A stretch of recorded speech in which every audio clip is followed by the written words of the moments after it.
우리의 신앙의 함축적인 그러한 고백입니다. 우리에게 기도가 있고 우리가 찬양이 있을 때 우리가 하나님 자녀가 되고 우리가 신앙생활을 한다고 그렇게 말할 수가 있습니다. 오늘 이 야고보서 말씀을 가지고서 신앙으로 응답하는 것이 무엇일까? 신앙으로 반응하는 것이 어떤 삶일까를 한번 생각해 보려고 합니다. 한번 상상해 보세요. 마트 안에서 한 아이가 떼를 쓰고 보채면서 울고 있습니다. 그 아이를 태운 그 카트를 끄는 아버지가 나직이 이야기합니다. 철수야, 조금만 참아라. 철수야, 이러면 안 되지. 철수야, 조금만 참자. 철수야, 이렇게 이야기하는 소리를 옆에 지나가는 아주머니가 듣고, 야, 참 대단하다. 아이가 저렇게 떼를 쓰고 보채고 저러는데 화를 다스리면서 아이한테 저렇게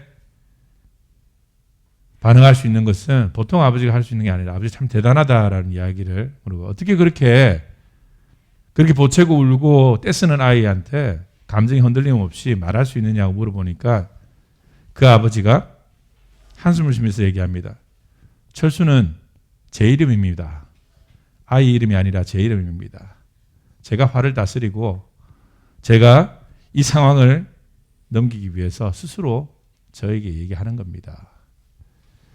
우리가 어떤 상황을 보게 될 때 이 통제하지 못하는 그런 상황, 우리가 감당할 수 없는 문제 앞에서 어떻게 반응하느냐에 따라서 전혀 그 반응의 결과가 다르게 나타남을 우리가 알게 됩니다. 문제를 더 복잡하게 만드는 것도 어쩌면 우리가 잘못된 반응으로 그 문제를 바라보기 때문일 겁니다. 삶의 문제를 만나게 될 때 우리의 반응과 우리의 태도를 결정하는 그것이 바로 신앙입니다. 올바른 긍정적인 반응과 긍정적인 태도를 갖는 것, 그것이 하나님이 우리에게 원하는 삶의 모습입니다. 사실 상황을 더 악화시키는 것이 문제 자체보다도 그 문제에 반응하고 그 문제에 응답하는 우리의 태도일 것입니다. 우리가 문제를 다스리기보다는 그 문제를 올바로 반응만 해도 우리는 많은 부분에서 문제를 극복하고 상황을 통제할 수가 있습니다. 제가 전도사 시절 그때 나이가 21살, 아주 젊은 나이에 이 주일학교를 맡아서 전도사 사역을 했습니다. 여름 성경학교가 되면은 동네 아이들을 모아가지고 같이 축제를 하곤 했었는데, 한 번은 이 여름 성경학교 마지막 날인데 운동장에서 재밌게 그 프로그램을 하고서 다들 이제 집으로 돌아가고 모든 여름 성경학교 다 끝난 그런 상황이었습니다. 근데 교회에 앉아 있는데 한 아이가 달려와서 전도사님 큰일 났어요. 큰 사고가 났습니다. 우리가 전도했던 그 마을의 한 아이가 우리 여름 성경학교에 참석했는데 교통사고가 났다고, 우리 그 아파트 앞에 지나다가 교통사고가 크게 났다고, 어느 병원으로 가봐라. 그래서 제가 21살 뭘 알겠습니까? 제가 이제 지도하는 그 아이 한 명이 크게 다쳤다고 하니까 불이 나게 그 병원으로 이렇게 달려갔습니다. 택시 타고 병원 앞에 내렸더니 병원 앞에 차가 하나 대져 있어요. 근데 차가 앞에가 다 그냥 망가져 있는 상태입니다. 큰 사고가 난 것 같았어요. 사람이 저 정도 부딪혔으면은 아이는 정말 끔찍한 그러한 상황이겠다는 생각이 선뜻 저 머릿속으로 지쳐가는 거예요. 21살에 굉장히 떨리는 마음을 하고 어쩔 줄 몰라 할 때 이제 목사님께 연락돼 가지고 목사님과 사모님이 그 병원에 찾아왔습니다. 근데 저는 이게 뭐 한 번도 인생에서 경험하지 못하는 그런 순간이었어요. 그 응급실에 있으니까 아이를 제가 볼 수도 없는 상황이었고, 그래서 큰일 난 거 아닌가, 나의 잘못이 있는 거 아닌가, 아이들이 마지막까지 집에 갈 때까지 길을 다 건너주고 그 애들이 안전하게 귀가할 수 있도록 도와주는 게 내 몫인데 내가 그것을 안 해서 이렇게 큰 사고가 났고 나 어쩌면 좋을까, 하나님 앞에 기도도 하고 막 이게 당황해가지고 어떻게 반응할지 몰라서 그렇게 안절부절할 때에 목사님하고 사모님하고 오셔가지고 아주 느긋한 거예요. 그분도 지금 생각하면 그 당시 나이로는 한 40대 중후반 정도 때밖에 안 되는 분인데도 그런 사고 앞에서 아주 담담하게 이야기하는 거예요. 그리고 그 사모님이 하시는 말씀이 저의 손을 잡으면서 전사님 이런 일 처음이죠 하는 거예요. 그 말이 굉장히 위로가 됐습니다. 너무 놀라지 마세요. 잘 될 겁니다. 근데 정말 그 상황, 지옥 같은 그 순간이 지나고 나서 나중에 아이를 보니까 그 차는 그 아이와 사고 내기 전에 그 바로 직전에 자동차와 사고가 나고 나서 그 사람이 또 운전해가 오다가 아마 이 집중을 못했나 봐요. 그 사고, 큰 사고를 당하고 나서 사고 2번 난 겁니다. 2번째 난 사고가 이제 아이를 친 건데 그러다 보니까 차가 다 망가져 있었던 거예요. 그래서 그 상황만 봤을 때는 정말 이 심장이 내려앉는 그런 큰 충격이었지만은 아이를 봤을 때는 사실 아이는 좀 찰과상이 있는 상태였고 크게 심각한 정도는 아니었습니다. 아이 부모가 교회를 다니지 않아가지고 그 아이 부모를 설득하고 또 위로하고 하는 과정들에서 저는 정말 아무것도 제가 할 수 있는 게 없다는 것을 그때 느꼈어요. 그때 보여주신 그 목사님과 그 사모님의 반응이 나도 언젠가 저렇게 어떤 일이 있을 때 저렇게 초연하게 정말 담담하게 그 상황을 받아들일 수 있을까? 물론 지금 생각해 보면은 그 목사님과 사모님의 자리 때문에 그렇게 행동하신 것 같아요. 그분들도 안 놀랐을 거예요. 그 교회 다니지 않는 친구들이 와서 다쳤으니까 부모님들이 와가지고 합의를 보자 뭐 이런저런 그런 상황일 텐데 전혀 개의치 않고 저한테 편안하게 보여줘야 되니까 전도사님 괜찮습니다. 이런 일 당하는 거 처음이죠. 앞으로 이런 일이 많을 겁니다. 그럴 때 하나님 믿고 우리가 한번 기도해 봅시다 라는 말. 그 말이 어떻게 보면 굉장히 무책임한 말처럼 들리지만은 가장 강력한 하나님의 도구가 될 수 있다는 것을 아는데 우리가 그 위기 상황에 그렇게 반응하기가 쉽지가 않았습니다. 그 일이 나의 일이 되고 그 상황이 나의 상황이 되면은 우리는 우리가 가지고 있는 역량과 능력과 우리의 감정으로만 반응을 하게 돼요. 그래서 그 통제력을 잃어버리고 실패할 수 있습니다. 그런데 오늘 성경 말씀은 굉장히 간단 명료하게 우리에게 다가오고 있습니다. 이 말씀은 아주 단순하게 우리에게 영감을 줍니다. 신앙으로 응답하라는 이 설교 제목의 말씀처럼 신앙으로 응답은 어떻게 하는 것이냐? 바로 너희 중에 고난당하는 자가 있으면 기도하는 것이고 즐거워하는 사람은 하나님을 찬양하는 것이다. 올바른 반응이 이렇습니다. 아주 단순하고 간단 명료한 이 반응의 차이가 우리의 인생을 결정하게 됩니다. 여러분이 경험하게 되는 문제와 여러분이 속해 있는 그 상황 속에서 여러분이 어떻게 반응하느냐가 여러분의 인생의 당락을 짓는다는 것입니다. 너희 중에 고난당하는 자 있느냐? 그는 기도할 것이요. 명어의 처방은 굉장히 단순합니다. 명료합니다. 고난당하는 자는 기도하는 것이고 즐거워하는 자는 찬송하는 것. 오늘 신앙의 정의라고 할 수 있는 이 말씀을 여러분 길지 않은 말씀이니까 기억하세요. 기억하셔서 여러분이 이런 상황 가운데 있을 때에 고난 중에 기도하시고 여러분의 모든 일이 형통하고 즐거울 때에는 교만하지 마시고 하나님을 찬양하시기 바랍니다. 이것이 올바른 우리의 반응입니다. 그런데 우리는 어떻습니까? 고난의 상황이 닥치게 되면은 우리는 그 고난 속에 매몰되어 가지고 뭐부터 생각합니까? 이 고난이 왜 왔을까? 그것만 생각하는 거예요. 답을 찾으려고 해요. 왜 이렇게 됐을까? 나에게 왜 이런 날이 일어날까? 그 이유를 자꾸 찾으려고 합니다. 이유가 찾아집니까? 그런데 이유를 찾는다고 해서 그 문제가 해결되나요? 그런데도 불구하고 우리는 많은 시간과 에너지를 그 원인을 찾는 데 소비하고 있다는 것입니다. 그 이유에 이어지는 게 뭡니까? 원망입니다. 고난 앞에 우리는 원망하게 되죠. 다른 사람을 원망하기도 하고 또 자기 자신을 원망하기도 합니다. 이것이 이제 발전하면 자책으로 변하죠. 나 때문이라는 생각을 하게 됩니다. 그리고 그 문제를 다루기보다는 그 문제에 매몰되어 가지고 아무것도 하지 못하죠. 아무것도 하지 못하고 그냥 꽁꽁 묶여버립니다. 문제에 빠져서 문제에 헤어나오지 못한다는 것입니다. 누구든지 피해갈 수 없는 이 고난, 이거는 어느 누구 특정 인물에 해당되는 이야기 아니에요. 모두가 살아가면서 저마다 크고 작은 고난들을 경험하고 시련들을 경험하고 원치 않는 문제와 갈등들을 경험하게 됩니다. 그럴 때마다 우리는 어떻게 반응해야 할 것인가? 이 문제에 어떻게 반응하느냐가 인생에서 승패를 결정하는 아주 중요한 문제라는 것입니다. 어느 누구는 긍정적으로 반응해서 그 문제를 다스리며 그 문제를 통해서 더 하나님의 크신 축복을 경험하고 그 문제를 다스림을 통해서 그 문제를 헤쳐나가는 과정 속에서 놀라운 하나님의 은혜를 경험하지만 이것을 부정적으로 반응하고 이것을 부정적으로 대할 때에 그 문제는 정말 그 사람을 무너뜨릴 수 있는 문제로 작용하고 그 사람에게 있어서는 감옥과 같은 그러한 환경이 될 것입니다.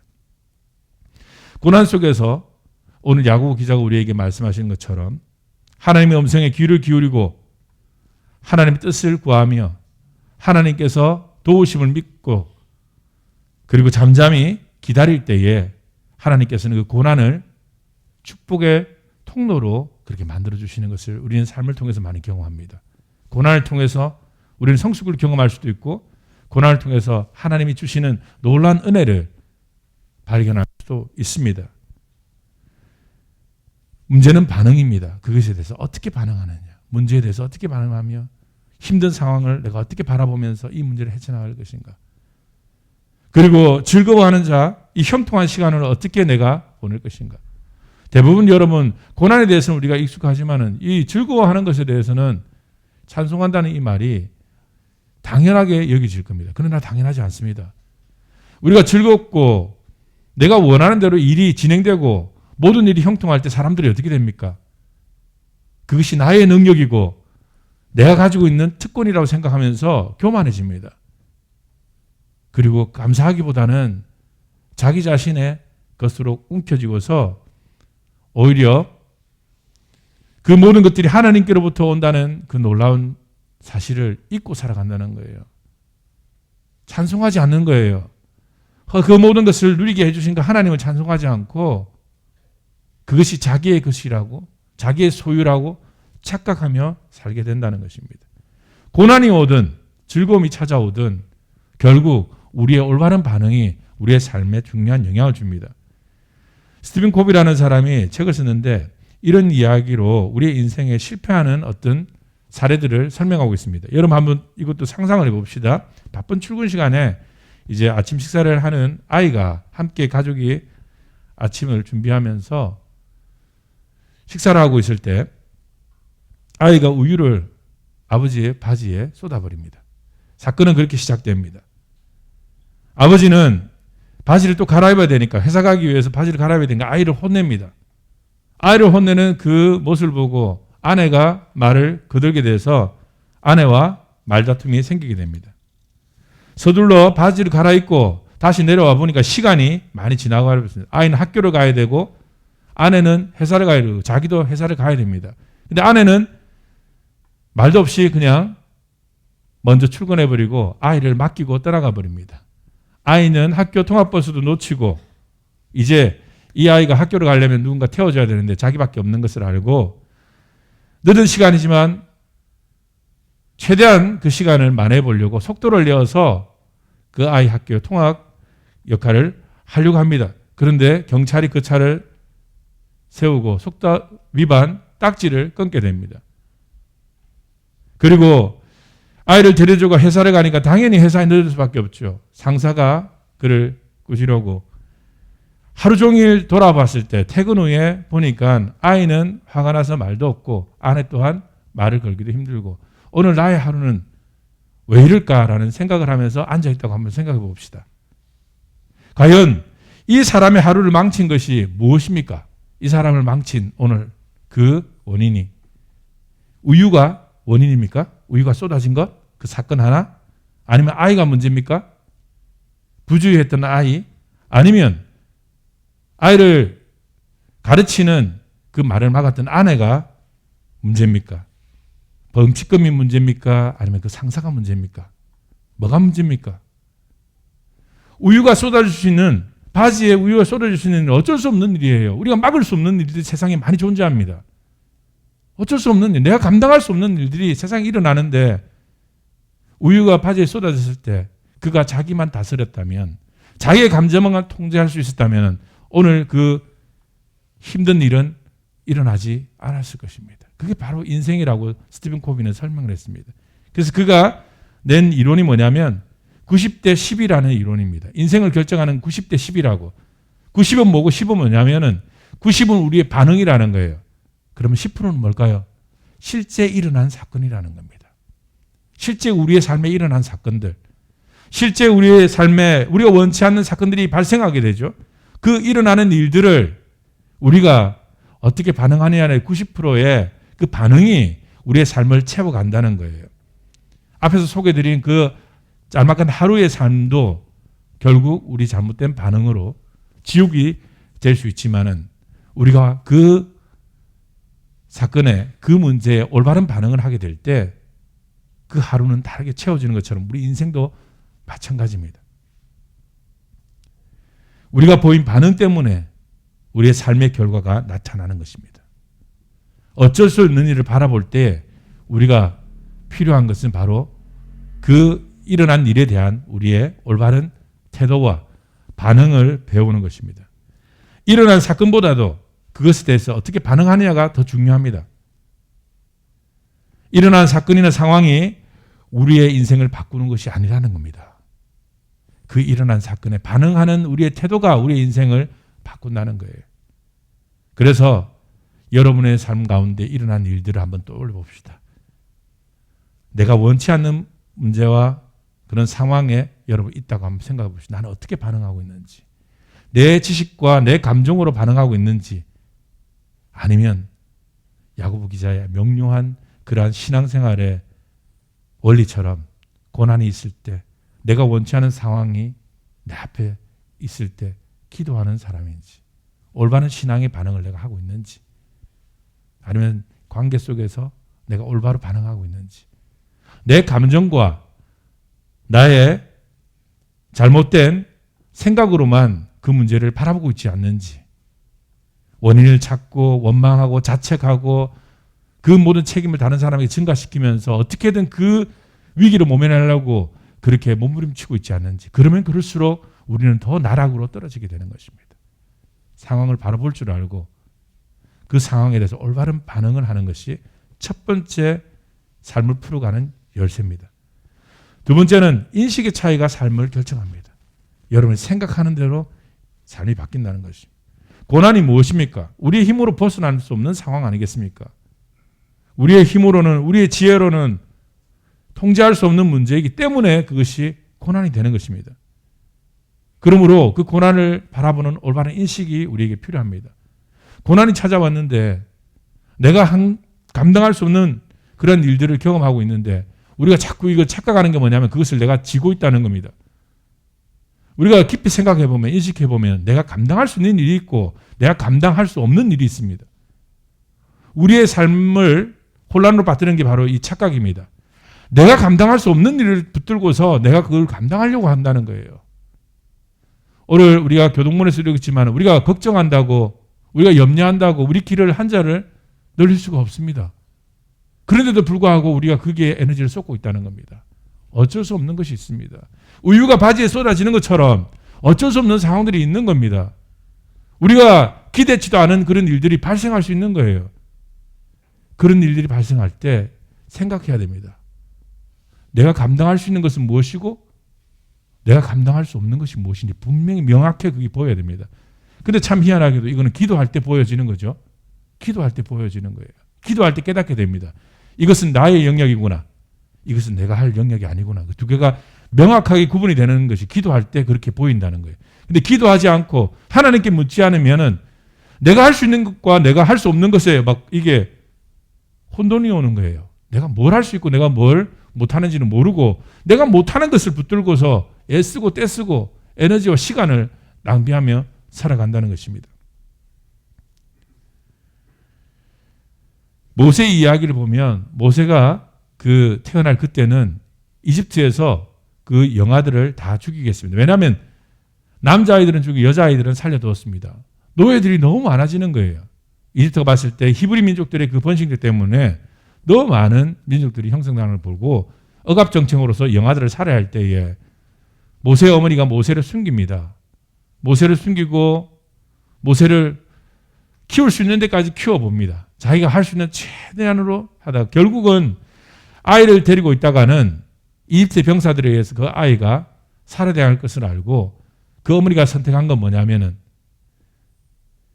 모세를 갈대 상자에 넣고 역청을 바른 후에 그것을 나일강에 띄우는 것이 모세가 어머니가 할 수 있는 마지막의 최선이었습니다.